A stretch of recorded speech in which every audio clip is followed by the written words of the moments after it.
காரியங்களுக்கு லாயிக்கற்ற மாதம் இந்த சஃபருடைய மாதத்தில் திருமணம் முடிக்க கூடாது, நல்ல காரியங்கள் செய்யக்கூடாது எல்லாம் அரபுலக மக்கள் சொல்லிக் கொண்டிருந்தார்கள். ஏனென்றால் இது ஒரு சைஃபர் அப்படின்னு சொன்னாங்க. சைஃபர் எந்த வேல்யூபிளும் கிடையாது. ஆனால் எத்தனை சைபர்களை வேண்டுமானாலும் போட்டுக்கொள்ளலாம். எத்தனை சைபர்கள் போட்டாலும் அது வேல்யூபிள் இல்லை. ஆனால் பெருமானார் ஸல்லல்லாஹு அலைஹி வஸல்லம் அவர்கள் சைபர்களாக போட்ட அந்த மூட நம்பிக்கைகளுடைய அந்த அரபுலகத்திலே ஏகத்துவம் என்ற அஹத் என்ற ஒன்றை பெருமானார் அவர்கள் அந்த சைபர்களுக்கெல்லாம் முன்னாடி போட்டார்கள். வெறும் சைபராக இருந்தது 100ஆக, 1000ஆக, 10,000ஆக, 1,00,000ஆக, 1 கோடியாக மாறியதை போன்று எத்தனை மூட நம்பிக்கைகள் அரபு நாட்டிலே சைபர் என்று இருந்ததோ அந்த சைபர்களுக்கெல்லாம் பெருமானார் அவர்கள் அஹத் என்ற லா இலாஹ இல்லல்லாஹ் என்ற ஏகத்துவ ஒன்றை போட்டு அனைத்தையும் தவிடுபொடியாக்கி, மூட நம்பிக்கைகளை தவிடுபொடியாக்கி பெருமானார் ஸல்லல்லாஹு அலைஹி வஸல்லம் அவர்கள் சாதனை என்ற அந்த அஹதை பெருமானார் அவர்கள் இந்த உலகத்திற்கு சொல்லிக் கொடுத்தார்கள். அப்படி பகுத்தறிவு உள்ள மக்கள் பழைய மூட பழக்கங்கள் இன்றும் அழிந்து விட்டதா, நம்மிடத்தில் இல்லையா என்று சொன்னால் இல்லை.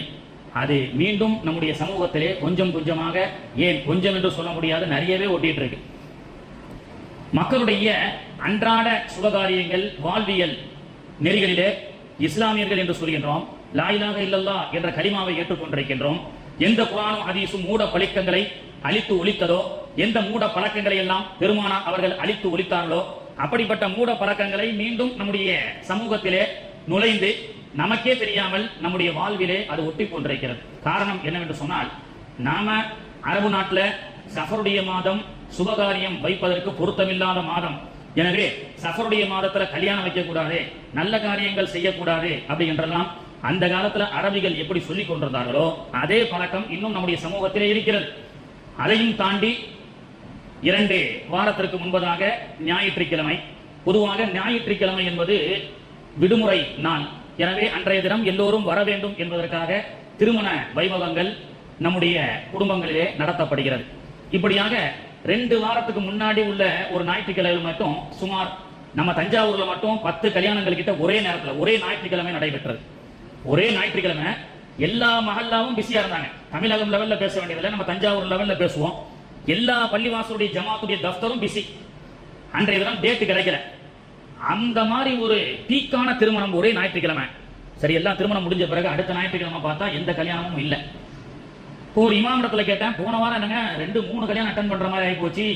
இமாமும் ஜமாத்தும் தஃப்தரை கொண்டு போய் அந்தந்த மஹல்லாக்கள்ல போய் திருமண மண்டபத்தை தேடி போய் திருமணம் நடத்தி வச்சாங்க. இந்த ஞாயிற்றுக்கிழமை ஒண்ணும் இல்லையே, ஏன் எல்லாம் ஒரே ஞாயிற்றுக்கிழமை வச்சிருக்காங்க? இதுல ஏதேனும் ஒரு விஷயம் இருக்கான்னு பேசி பார்க்கும் பொழுதுதான் அந்த ஞாயிற்றுக்கிழமை விட்டா அடுத்து ஆடி மாதம் பிறக்கிறது, சஃபர் மாதம் பிறக்கிறது. சரி, ஆடி மாசத்துல திருமணம் வைக்க கூடாதுன்னு இந்து மக்களுடைய அது பழக்க வழக்கம்.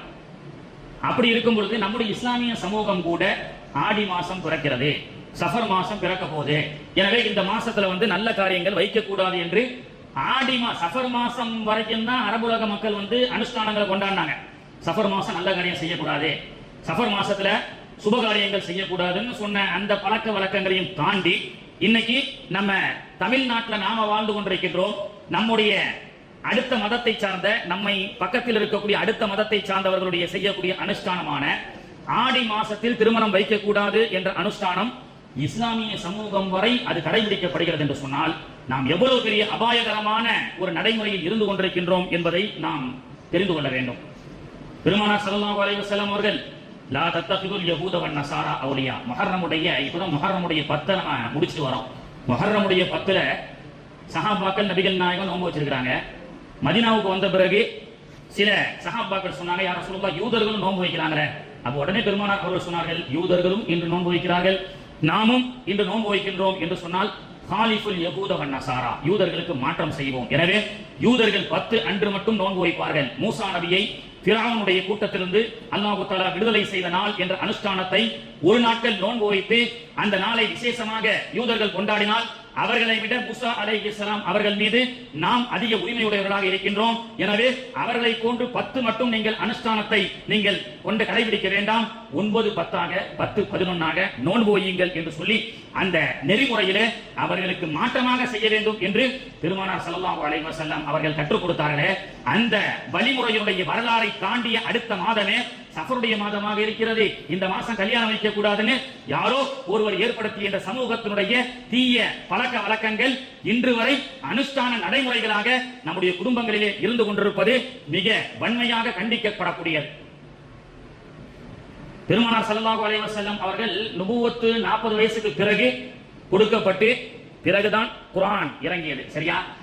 ஆனால் மூட பழக்க வழக்கத்தை பெருமானார் ஸல்லல்லாஹு அலைஹி வஸல்லம் அவர்கள் திருமண நபித்துவத்திற்கு முன்பே ஒழித்தார்கள். எப்படி என்று சொன்னால், எந்த சஃபர் மாசத்துல கல்யாணம் வைக்க கூடாதுதான், सफर महीना के लिए साजिश नहीं करना, उसी लिए सफर महीना में बरकत नहीं है.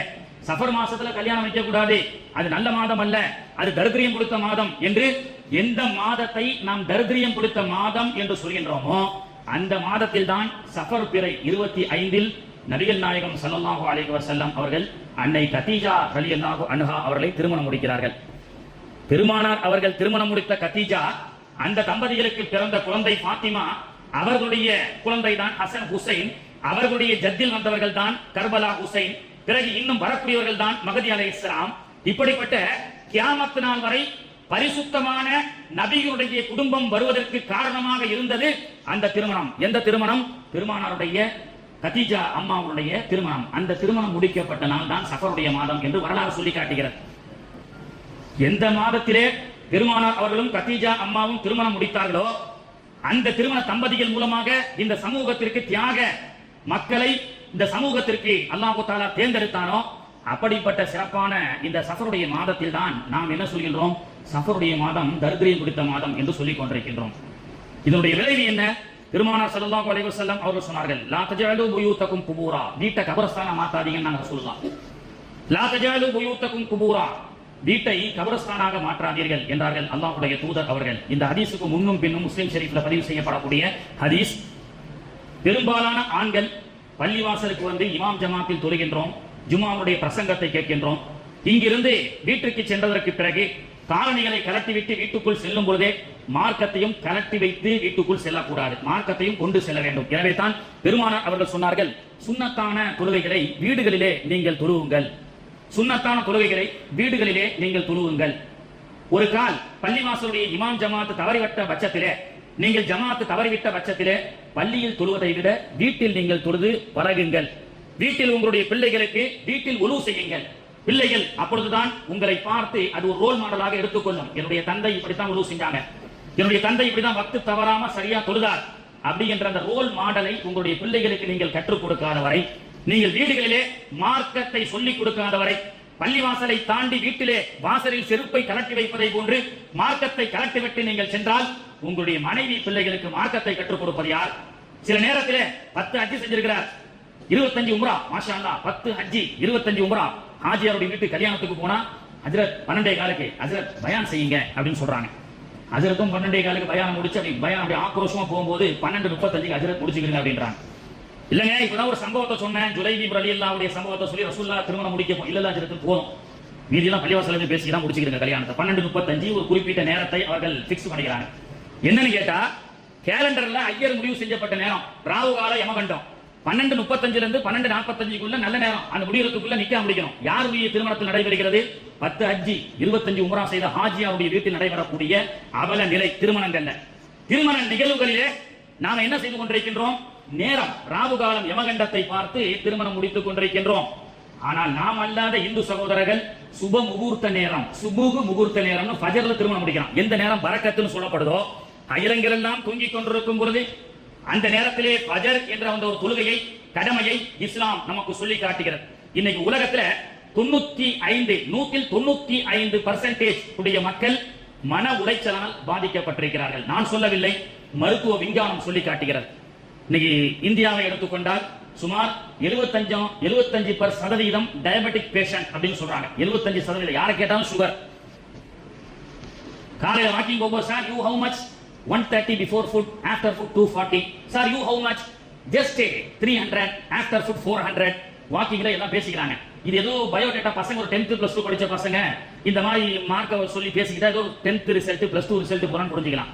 above 40ல இருக்கக்கூடியவங்க இப்படி பேசிக்கிட்டா நமக்கு தெரியும் டயபெட்டிக் பத்தி பேசுறாங்க. ஆஃப்டர் ஃபுட் பிஃபோர் ஃபுட்னுடைய நிலைமை என்ன, பிஃபோர் ஃபுட்டுக்கு என்ன சுகர் இருக்கு, ஆஃப்டர் ஃபுட்டுக்கு என்ன சுகர் இருக்குன்னு பேசுற மாதிரி இன்னைக்கு டயபெட்டிக் இந்திய தேசத்தில் மலிந்து விட்டது. பிபி, சுகர் என்று எவ்வளவோ டெஸ்ட்களை பற்றி பேசிக் கொண்டிருக்கக்கூடிய நாம அதே மருத்துவ உலகம் தான் சொல்லி காட்டுகிறது. இந்தியா அளவில் அல்ல, உலக அளவில் இன்னைக்கு பாத்தீங்கன்னா ஒரு நோய் 95% மக்களுக்கு உண்டு. அந்த 95% மக்களுக்கு அந்த நோய் இருப்பது தெரியாது. சுகரை போன்று அதை எத்தனை சதவீதம் இருக்கு என்று கண்டுபிடிப்பதற்குண்டான எக்யூப்மெண்ட்ஸ் இல்லை அப்படின்னு மருத்துவ உலகம் சொல்லி காட்டுகிறது. என்ன? மன உளைச்சல். அதை முத்தி சென்றவர்கள் தான் 5% தற்கொலையை நோக்கி செல்கிறார்கள் நிம்மதி இல்லாமல்.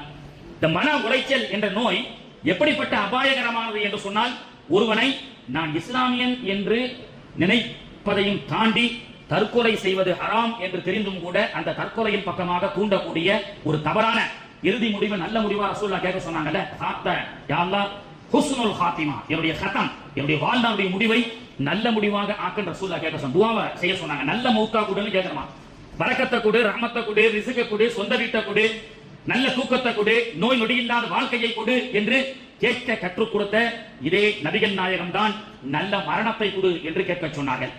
இப்படி 95% மக்கள் இன்னைக்கு மன உளைச்சல் என்ற மென்டல் சம்பந்தப்பட்ட நோயால் பாதிக்கப்பட்டிருக்கிறார்கள். மருத்துவ உலகம் சொல்லி காட்டுகின்றது, அது எனக்கு எவ்வளவு இருக்கு, உங்களுக்கு எவ்வளவு இருக்குன்னு கண்டுபிடிப்பதற்கு உண்டான அந்த எக்யூப்மெண்ட்ஸ் அந்த இது கண்டுபிடிக்கப்படவில்லை. ஆனால் அதனுடைய மருந்து ஒன்றுதான் அப்படின்னு சொன்னாங்க. என்ன மருந்து? அதிகாலை சூரியன் உதயமாவதற்கு முன்பு அதிகாலை காற்றை சுவாசம் செய்யக்கூடிய மனிதர்களுக்கு அந்த மருந்து, அதிலே அந்த மன உளைச்சலுக்கு உண்டான மருந்து இருக்கிறது என்று சொல்லி காண்பித்தார்கள். 1400 ஆண்டுகளுக்கு முன்பு ஃபஜர் என்ற ஒரு தொழுகையை கடமையாக ஆக்கப்பட்டு அஸலாத்து கைருன் மினன் நௌம், தூக்கத்தை விட சிறந்தது என்று பள்ளிவாசலில் பாங்கு முழங்கப்படுகிறது. தூக்கத்தை விட சிறந்தது தொழுகை. அந்த தூக்கத்தை நீங்கள் தூங்குவதால் உங்களுக்கு பலவிதமான நோய்கள் இருக்கின்றது. எனவே எழுந்திருச்சு மூமின்களே, வாருங்கள். உலகத்தில் 95% மக்களுக்கு இருக்கக்கூடிய மன உளைச்சலுக்கு உண்டான ஒரே மருந்து அதிகாலை ஃபஜருக்கு விழித்து நடந்து வருவது, அந்த காற்றை சுவாசிப்பது என்று இன்றைய மருத்துவ விஞ்ஞானம் சொல்லிக் கொடுத்தது. ஆனால் இஸ்லாம் நமக்கு ஃபஜர் என்ற அந்த 2 ரக்காயத்து கடமையான தொழுகையின் மூலமாக நமக்கு சொல்லிக் கொடுக்கிறது. அப்படிப்பட்ட சுப முகூர்த்த நேரம் என்று சொல்லக்கூடிய அந்த நேரத்தில் கூட இஸ்லாம் அல்லாத மக்கள் திருமணம் முடிக்கும் பொழுது இஸ்லாமிய மக்கள் மட்டும் 12:30 12:45 ராவு காலம், 12:45 1 மணி வரைக்கும் யமகண்டம் என்று சொல்லி அந்த நேரத்தை பார்த்து திருமணம் முடிக்கின்றோமே. இறைவன் சொல்கின்றான், காலத்தை திட்டாதீர்கள், காலத்தை குறை சொல்லாதீர்கள், அது என்னை திட்டியதற்கு சமம். வல் அஸ்ர், காலத்தின் மீது சத்தியமாக, இன்னல் இன்சான லஃபீ ஹுஸ்ர், மனிதன் நஷ்டத்தில் இருக்கின்றான் என்று குர்ஆன் நமக்கு சொல்லி காட்டுகின்றது. அப்படி ஒரு காலத்தை ராவு காலமாக, ஒரு நேரத்தை யமகண்டமாக, அது தரித்திரியம் என்று நாம் சொல்வதன் மூலமாக நாம் காலத்தை திட்டவில்லை, அல்லாஹ்வை திட்டிக் கொண்டிருக்கின்றோம். அப்படி அல்லாஹ்வை திட்டிக் கொண்டு ஒரு காலத்தை தவறாக முசீபத்தாக சொல்லப்பட்ட ஒரு திருமணத்திலே யா அல்லாஹ் பரக்கத்தை கொடுன்னு சொன்னா அது பரக்கத்தாக ஆகுமா ஹரக்கத்தாக ஆகுமா என்பதை நாம் தெரிந்து கொள்ள வேண்டும். விஞ்ஞான உலகம் வளர்ந்து விட்டது என்று சொன்னாலும் பெருமானாருடைய ஒவ்வொரு சுன்னத்தையும் ஆய்வு செய்கின்ற இன்றைய அறிவியல் விஞ்ஞானிகள் பெருமானாருடைய அந்த வரலாற்றை பார்த்து, அவர்களுடைய வழிமுறையை பார்த்து பெருமானாரை பாராட்டிக் கொண்டிருக்கின்றது மேற்கட்டிய உலகம். சஹாபாக்கள் இடத்திலே கேட்டால் ஒற்றை வரியில் சொல்லுவார்கள், நபிகள் நாயகம் உங்களுக்கு என்ன கற்றுக் கொடுத்தார் அப்படி என்று கேட்டால் சஹாபாக்கள் சொல்வார்கள், அல்லம்னா குல்ல ஷைஇன் ஹத்தல் கிலாஅ, நபிகள் நாயகம் எங்களுக்கு எல்லாமே கற்றுக் கொடுத்தார்கள். எப்படி திருமணம் முடிக்க வேண்டும், எப்படி தூங்க வேண்டும், எப்படி சாப்பிட வேண்டும் என்றெல்லாம் சஹாபாக்கள் விரிவாக பேசவில்லை. நபிகள் நாயகம் உங்களுக்கு என்ன கற்றுக் கொடுத்தார்கள் சஹாபாக்கள் இடத்துல, நபி தோழர் இடத்துல கேட்டா அல்லம்னா குல்ல ஷை, எங்களுக்கு எல்லாமே ரசூலுல்லாஹ் கற்றுக் கொடுத்தாங்க அப்படின்னு சொல்லிட்டு ஹத்தல் கிலாஅ, ரெஸ்ட் ரூம் பாத்ரூமுக்கு மலம் ஜலம் கழிப்பது கூட எப்படி செல்ல வேண்டும் என்பதையும், அல்லம்னா குல்ல ஷைஇன் ஹத்தல் கிலாஅ, பாத்ரூம் செல்லக்கூடிய மலம் ஜலம் கழிக்கக்கூடிய விவரத்தையும் நபிகள் நாயகம் ஸல்லல்லாஹு அலைஹி வஸல்லம் அவர்கள் எங்களுக்கு கற்றுக் கொடுத்தார்கள் என்று சஹாபாக்கள் சொல்லிக் கொடுப்பார்கள். இன்றைய அறிவியல் உலகம் நபிகளுடைய ஹதீஸை தேடுகிறது. கைரூத் வீஸ் என்ற ஒரு விஞ்ஞானி, அவன் நபிகள்லாரை பற்றி ஒரு தவறாக ஒரு பரப்புரை செய்தான், ஒரு புத்தகம் எழுதினான், தி முஹம்மது இடியட் நஊது பில்லாஹ். 2003 தி முஹம்மது இடியட் நஊது பில்லாஹ், நபிகள் நாயகத்துடைய வாழ்க்கை வழிமுறை என்பது முட்டாள்தனமானது நஊது பில்லாஹ் அப்படின்னு ஒரு புத்தகம் 2003 ஜெர்மனியை சார்ந்த கைரூத் வீஸ் அப்படி என்பவன் ஒரு புத்தகத்தை வெளியிட்டான். உலகத்தில் மிகப்பெரிய எதிர்ப்பு வந்தது. உலக முத்தவாக்கள் இஸ்லாமிய தலைவர்கள் எல்லாம் மத குருமார்கள் எல்லாம் எனி ஒன் எவிடன்ஸ், ஏதேனும் ஒரே ஒரு ஆதாரத்தை நீ கொடுத்து விடு, நபிகள் நாயகத்துடைய வாழ்வியல் என்பது முட்டாள்தனமானது என்று சவால் விட்டார்கள். அப்படி அந்த சவாலை எதிர்கொள்ள அவன் எடுத்த முடிவு என்ன? நபிகள் அவருடைய ஹதீஸை அவன் புரட்டி பார்த்தான், புகாரியை பார்த்தான், முஸ்லிம் ஷெரீஃபில் இருக்கக்கூடிய நபி மொழிகளை பார்த்துக் கொண்டிருக்கும் பொழுது அவருடைய கண்ணிலே ஒரு ஹதீஸ் தென்படுகிறது. இதா வகஅத் தபாபு ஃபி ஷராபி அஹதுக்கும் ஃபல்யக்மலு ثم லியமீஸ அவு கமா قال அலைஹி வஸலாத்து வஸலாம். அந்த ஹதீஸுடைய அர்த்தம் என்ன? யாரேனும் ஒரு குடிபானத்திலே அந்த குடிபானத்தை குடிக்க நாடும் பொழுது ஒரு ஈ அந்த குடிபானத்தில் விழுந்து விட்டால் ஒரு பக்கம் ரெக்கையாக அது சாய்ந்து கிடக்கும். ஒரு பக்கம் ரெக்கை நீருக்குள்ளும் பானத்துக்குள்ளும், ஒரு பக்க ரெக்கை மேலே இருக்கும். அப்படி அந்த ஈயினுடைய அந்த ஈ விழுந்த அந்த தண்ணீரை குடிக்க வேண்டும் என்ற அவசியம் ஏற்பட்டால் படாத ரெக்கையும் சேர்த்து முக்கிவிட்டு ஈயை தூக்கிவிட்டு வீசி அந்த தண்ணீரை குடிக்கலாம் என்று இந்த ஹதீஸுடைய தத்துவம். இந்த ஹதீஸ் நமக்கு சொல்லி காட்டுறாங்க ரசூலுல்லாஹ். ஒரு டீல ஒரு தண்ணீர ஈ விழுந்து கிடக்குது. ஈ விழுந்தா ஒரு பக்கம் ரெக்கை உள்ள முழுகி இருக்கும், ஒரு பக்கம் ரெக்கை அந்த தண்ணீர்ல படாம மேலே இருக்கும், ஒன் சைடா அது சாஞ்சிருக்கும். அப்படின்னா என்ன அர்த்தம்? ஒரு பக்கம் ரெக்கை வெயிட்டா இருக்கு, இன்னொரு பக்கம் ரெக்கை அந்த வெயிட்டுக்கு சமமா இல்லாத காரணத்தினால தக்கையா இருக்கு. இது ஹதீஸ். அப்படி நீங்கள் அந்த குடிபானத்தை குடித்து ஆக வேண்டும் என்று நிர்பந்திக்கப்பட்டால் என்ன செய்யுங்க? மேலே படாத ரெக்கையை சேர்த்து உள்ள சேர்த்து முக்கிட்டு, முங்காத ரெக்கையும் சேர்த்து முக்கிட்டு தூக்கி ஈய வீசிட்டு குடிங்க.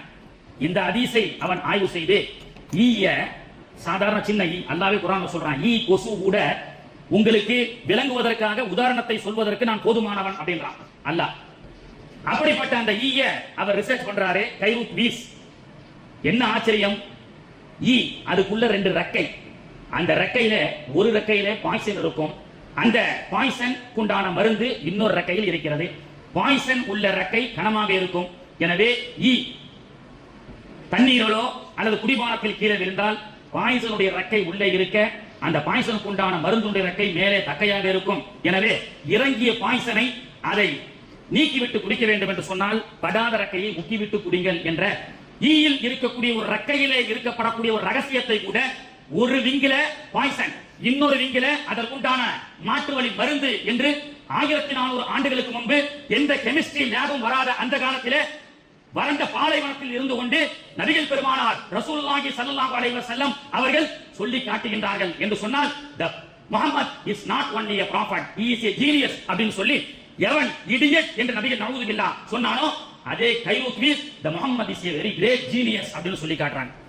அப்படிப்பட்ட அறிவியல் விஞ்ஞானம் வளர்ந்த இந்த காலத்தில் கூட ஒரு சின்ன ஈயுடைய அந்த சயின்டிபிக் ரிசர்ச்சை செய்து பெருமானாருடைய நபிமொழியில் இப்படிப்பட்ட ஒரு பகுத்தறிவும் அறிவியலும் இப்படிப்பட்ட ஒரு மெடிக்கல் ரிசர்ச்களும் அடங்கப்பட்ட ஒரு சிறப்பான ஆய்வாக இருக்கிறது என்று சொன்னால், நபிகள் நாயகத்தை போன்று சாப்பிட்டான், நபிகள் நாயகம் கற்றுக் கொடுப்பதை போன்று மலம் ஜலம் கழித்தான், நபிகள் நாயகம் தூங்கியதை போன்று தூங்கினான், நபிகள் நாயகம் பேசுவதை போன்று பேசினார், நபிகள் நாயகம் எதை பார்க்க வேண்டும் என்று சொன்னார்களோ அதை மட்டும் பார்த்தால் உலகத்தில் ஆரோக்கியமான வாழ்க்கை வாழலாம் என்று இன்றைய விஞ்ஞான உலகம் சொல்லி காட்ட, நாமோ அத்தனை விஷயத்தையும் அவ்வளவு பொக்கிஷத்தையும் குர்ஆனாக ஹதீஸாக வைத்திருக்கக்கூடிய நாம இன்னைக்கு என்ன செய்கின்றோம்?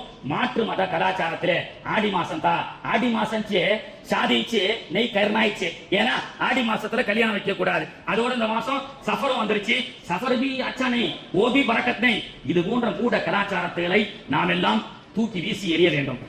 அதற்குண்டான வழி என்ன? மார்க்கத்தை பள்ளிவாசலையும் தாண்டி வீடுகளில் இருக்கக்கூடிய பெண்களுக்கு மார்க்கத்தை கற்றுக் கொடுக்க வேண்டும். ஏனென்றால் 10 ஹஜ் 25 உம்ரா மாஷா அல்லாஹ் ஹாஜியார் செஞ்சிருக்கிறாரு. இருந்தாலும் 12:15 இருந்து 12:30 மணி வரைக்கும் ராவு காலம் எவன் கண்டோம்? இந்த ஹாஜியாருக்கு சொல்லி அனுப்புறது யாரு? அவங்க வீட்டம்மா. அந்த அம்மாவும் 5 ஹஜ் செஞ்சிருக்காங்க. ஆனா மார்க்கம் தெரியல. இப்படி மூட கலாச்சார பழக்கத்தை இஸ்லாமிய சமூகம் இன்னைக்கு அனுஷ்டானம் என்ற அடிப்படையில் செய்து கொண்டிருக்கின்றது. கண்ணியத்திற்குரியவர்களே, எவ்வளவு பெரிய அற்புதமான மார்க்கம் நமக்கு கற்றுக் கொடுத்திருக்கிறது. ஒரு முறை ஒரு அம்மா அல்லாஹ்வுடைய தூதரவர்களே, எனக்கு திருமணம் முடிக்கிறதுக்கு நல்ல மாப்பிள்ளையா பாருங்கன்னு சொன்னாங்க. ஒரு பெண் மாப்பிள்ளை கேட்கிறாங்க, அல்லாஹ்வுடைய தூதரே எனக்கு ஒரு திருமணம் முடிச்சு வைங்க, மாப்பிள்ளை பார்த்தேன்னு. உடனே அந்த சபையில் இருந்த ஒரு நபித்தோழர் எழுந்திருச்சு, யா ரசூலல்லாஹ் அந்த பெண்மணியை நான் திருமணம் முடித்துக் கொள்கிறேன் அப்படின்னு சொல்றாங்க. ஒரு அம்மா மாப்பிள்ளை பார்த்து திருமணம் முடிச்சு வைக்க சொல்லி ரசூலுல்லாஹ் இடத்துல வருது. அந்த சபையில் இருந்த ஒரு இளைஞர் நபித்தோழர் எழுந்திருச்சு, யா ரசூலல்லாஹ் நான் திருமணம் முடித்துக் கொள்கின்றேனே என்று சொல்ல, பெருமானார் அவர்கள் சொன்னார்கள், அந்த பெண்ணுக்கு கொடுப்பதற்கு உன்னிடத்தில் என்ன மகர் இருக்கிறது என்று கேட்டார்கள். கிஃப்ட் என்ன வச்சிருக்கிற? சும்மா பொண்ணு கிடக்கு திருமணம் முடிச்சு வைக்க முடியுமா? முடியாது. குர்ஆன் அல்லாஹ் சொல்லி காட்டுகின்றான், வாத்தும் நிசா சதகாத்திகின் நிஹ்லா, குறைந்தது 50 நாட்களுடைய சம்பளத்தையாவது கொடுத்து ஒரு பெண்ணுடைய கரத்தை பிடிக்க வேண்டும் என்று இஸ்லாம் சொல்லிக் கொடுக்கிறது. உடனே அவர் பாக்கெட் எல்லாம் தலைவி பார்க்கிறாரு, ஒண்ணுமே இல்ல. யார் சொல்லுவா? ஒண்ணும் இல்லையே. ஒண்ணும் இல்லாத உனக்கு எதுக்கியா திருமணம்? உட்காரு, நாங்க சொல்லலாம். ஒண்ணும் இல்லாத உனக்கு எதுக்கு திருமணம்? அது நம்ம ஊர் கலாச்சாரம் அல்ல. டவுரி, கைக்கூட்டு எல்லாம் காசுகள் எல்லாம் வாங்கி திருமணம் முடித்து ஒன்றும் இல்லாதவர்களுக்கு எல்லாம் காரு பங்களாக்களை கொடுத்து 50க்கு 50 60க்கு 60 என்ற வரதட்சணை திருமணங்கள் அல்ல. அதை இஸ்லாமும் காட்டிக் கொடுக்கவில்லை. அது மாற்று மத கலாச்சாரத்திலிருந்து ஒன்றியது. ஒண்ணுமில்லாத உனக்கு எதற்கு திருமணம்? உட்காருன்னாங்க. உடனே அந்த நபித்தோழர் சொன்னாரு, வேணும்னா வீட்டுல போய் தலைவி பார்த்து ஏதாவது இருக்கான்னு கொண்டு வருவான்னு கேட்டார். சரி போய் கொண்டு வா அப்படின்னு சொன்ன உடனே ஓடி செல்கிறார். வீட்டுல எல்லாம் பரண கிரண எல்லாத்தையும் பார்த்தாரு. அவரிடத்த ஒண்ணுமே இல்ல. வந்தார், யார் சொல்லலாம், வீட்லயும் பாக்கெட்லயும் ஒண்ணு இல்ல, வீட்லயும் பார்த்த ஒண்ணு இல்ல. இந்த காலத்துல கூகுள் பே செக் பண்ணி பாரு, போன் பே செக் பண்ணி பாரு, அக்கௌண்ட்ல எவ்வளவு இருக்குன்ற மாதிரி தான். வீட்டுல எல்லாத்தையும் செக் பண்ணி பார்த்தா ஒண்ணு இல்ல. சரி, திருமணம் வைப்பதற்குண்டான தகுதி உனக்கு இல்லை என்றார்கள் ஸல்லல்லாஹு அலைஹி வஸல்லம். உட்காரு அப்படின்னாங்க. நோம்பு வச்சுக்கோ அப்படின்னாங்க. யார் ரசூலுல்லாஹ், வயசாகி போச்சு, இதை பார்த்து செய்யுங்களா அப்படின்னாரு. காசு இல்ல. அப்ப உடனே ரசூலுல்லாஹ் அடுத்து கேட்கறாங்க, குர்ஆன் ஓத தெரியுமா? யார் ரசூலுல்லாஹ், எனக்கு ஓத தெரியும், குர்ஆன்ல இத்தனை ஜூஸ் நான் மனப்பாடமா படிக்கிறேன். சூப்பர்.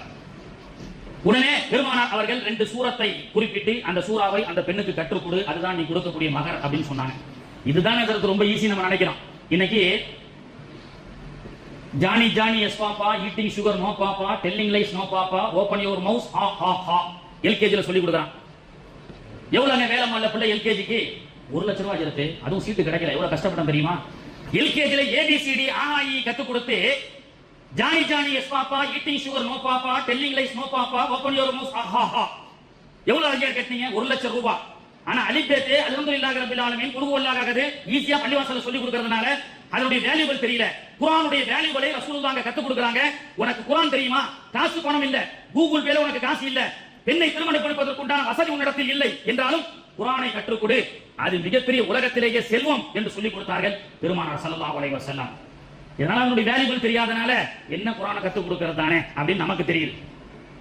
கண்ணியத்திற்குரியவர்களே, அப்படியாக பிள்ளைகளை நல்ல முறையில் வளர்க்க வேண்டும். உம்மு சுலைம் ரலியல்லாஹு அன்ஹா சீதேவியாக ரசூலுல்லாஹ்வுடைய காலத்திலே வாழ்ந்தவர்கள். அன்னாருடைய வரலாறு பெரியது. உம்மு சுலைம் ரலியல்லாஹு அன்ஹா ஒழுக்கமுள்ள பெண், கணவனுக்கு கட்டுப்பட்ட பெண். அந்த பெண்ணுடைய பாப்பா இறந்து போக பெருமானார் ஸல்லல்லாஹு அலைஹி வஸல்லம் அவர்கள் குளிப்பாட்ட, ஜனாசா தொழுக ஒரு நல்ல ஒழுக்கமுள்ள உம்மு சுலைம் ரலியல்லாஹு அன்ஹா அருள்மறையை மனப்பாடம் செய்த ஒரு நல்ல சஹாபி பெண்மணியுடைய வாப்பா இறந்ததற்கு பெருமானார் அவர்கள் சென்று குளிப்பாட்டி அவர்களே சந்தோக்கை சேர்ந்து சுமந்து பெருமானார் அவர்களே ஜனாசா தொலை வைத்து பெருமானார் அவர்களை கபரில் இறங்கி உம்மு சுலைம் அவர்களுடைய வாப்பாவை அடக்கம் செய்து பெருமானார் அவர்கள் கபரெல்லாம் மூடியதற்கு பிறகு அடக்கம் செய்யப்பட்ட இந்த மையத்து ஆதா அஹ்லுல் ஜன்னா, இது சொர்க்கவாதி என்று சொன்னார்கள். சொல்லிவிட்டு சொன்னார்கள் சஹாபாக்களுக்கு மத்தியிலே, இந்த அடக்கம் செய்யப்பட்ட இந்த மையத்து சொர்க்கவாதி. ஏன் தெரியுமா? அவர் செய்த அமலால் அல்ல, அவர் பெற்றெடுத்த மகளால் அப்படின்னு சொன்னாங்க.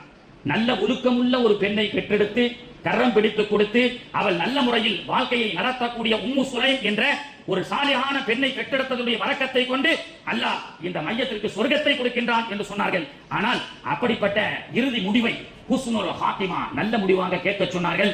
நம்முடைய முடிவை நல்ல முடிவாக அல்லாஹ் தஆலா ஆக்கி அருள் புரிய வேண்டும். கண்ணியத்திற்குரியவர்களே, ஏனோ தெரியவில்லை, நான் சென்ற வாரத்துக்கு முந்தைய வாரம் சொன்னேன், மாதம் ஒரு முறை இஸ்லாமிய ஜனாசா, இங்கே வரக்கூடிய ஜனாசா தற்கொலை ஜனாசாவாக வருகிறது. தற்கொலை, இந்த உயிரை மாய்க்கக்கூடிய இதை ஒருவர் தானாக பொறுப்பெடுத்துக் கொண்டு செய்தால், இன்னைக்கு பாத்தீங்கன்னா +2 ரிசல்ட் வந்தா சில பிள்ளைகள் தற்கொலை செய்து கொள்கிறார்கள். நீட்டு பரீட்சையில ஃபெயில், டாக்டர் கனவு தோல்வி என்ற அடிப்படையில் தற்கொலை செய்து கொள்கிறார்கள். இதே 12ஆம் கிளாஸ் வரைக்கும் பல லட்சங்கள் செலவு செய்து அல்ஜிப்ராவை கற்றுக் கொடுத்த நாம், ஹிஸ்டரியை கற்றுக் கொடுத்த இந்த உலகம், சயின்ஸை கற்றுக் கொடுத்த இந்த உலகம், ஆங்கிலத்தை கற்றுக் கொடுத்த இந்த உலகம், குர்ஆனை மட்டும் கற்றுக் கொடுத்தால் இந்த முடிவை அவர்கள் தேடி இருக்க மாட்டார்கள். ஏனென்றால் பெருமானார் ஸல்லல்லாஹு அலைஹி வஸல்லம் அவர்கள் சொன்னார்கள், எந்த ஆன்மா அது இஸ்லாமியனாக இருந்தாலும் தற்கொலை செய்து கொள்கிறதோ, மருந்தை கொடுத்து சில பேர் மாய்த்துக் கொள்கிறார்கள், தூக்கில் மாட்டி சில பேர் மாய்த்துக் கொள்கின்றார்கள், ஆற்றில் குதித்து தற்கொலை ஆக வேண்டும் என்று சில பேர் மாய்த்துக் கொள்கின்றார்களே, இவர்களுக்கு அல்லாஹ் கொடுக்கக்கூடிய தண்டனை என்ன தெரியுமா? இவர்களை அல்லாஹ் நரகத்தில் வேதனை செய்வான். என்ன வேதனை? நரகத்தில் அவன் எப்படி தன்னுடைய முடிவை ஆக்கி கொண்டானோ அதையே தொடர்படியாக அல்லாஹ் செய்ய வைப்பான். மருந்தை குடிப்பான், சாகுவான், மருந்தை குடிப்பான், சாகுவான். நரகத்தில் இதுதான் அவர்களுக்கு நிலை. தூக்கில் மாட்டி தற்கொலை செய்து கொள்ளக்கூடியவன் தூக்கில் மாட்டுவான், இறந்து போவான், மீண்டும் உயிர் கொடுக்கப்பட்டு மீண்டும் தூக்கில் மாட்டுவான் என்று பெருமானார் அவர்கள் நரகத்தை கொண்டு அச்சுறுத்திய சமூகத்திலே இன்னைக்கு மாதம் ஒரு ஜனாசா தற்கொலை செய்த ஜனாசாவாக வருகிறது என்று சொன்னால் குர்ஆனுக்கும் நமக்கும் சம்பந்தம் இல்லாமல் வாழ்வதுதான். எந்த மார்க்கத்தை நாம் பள்ளிவாசல் வந்து வெறும் ஜும்மாவோடு பெருநாள் தொழுகையோடு நிப்பாட்டிக் கொண்டு அந்த மார்க்கத்தை வீட்டிற்கு மனைவி பிள்ளைகளுக்கு கொடுக்கவில்லையோ இது போன்ற அவல நிலைகள் தொடர்ந்து கொண்டே இருக்கும்.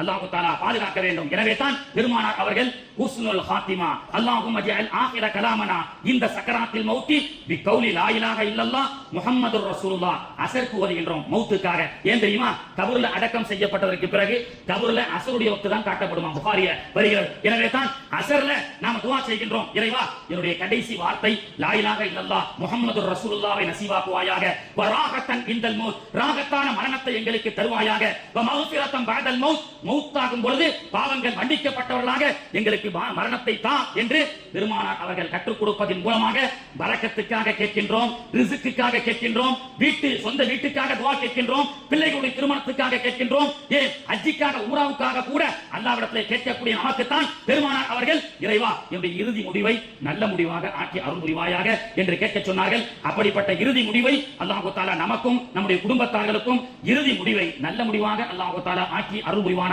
சமூகத்தில் இன்ஷா இது போன்ற தற்கொலை மரணங்களை இந்த பள்ளிவாசல் சந்திப்பதை விட்டும் இந்த சமூகத்தை அல்லாஹ் தஆலா பாதுகாத்து அருள் புரிவானாக. ஆமீன் யா ரப்பல் ஆலமீன். கண்ணியத்திற்குரியவர்களே, 2026ஆம் ஆண்டு ஹஜ் கமிட்டியின் மூலமாக ஹஜ்ஜிக்கு செல்லலாம் இருக்கக்கூடிய ஹாஜிகள் இணையதள பதிவேற்றம் என்பது ஜூலை 31 வரை நேற்றைய தினம் வரை கொடுத்திருந்தார்கள். பல ஹாஜிமார்கள் இன்னும் இதை எக்ஸ்டெண்ட் பண்ணா நல்லா இருக்கும்னு ஆசைப்பட்டாங்க. அல்லாஹ்வுடைய கிருபையில ஆகஸ்ட் 7ஆம் தேதி வரை அந்த காலம் நீட்டப்பட்டிருக்கிறது.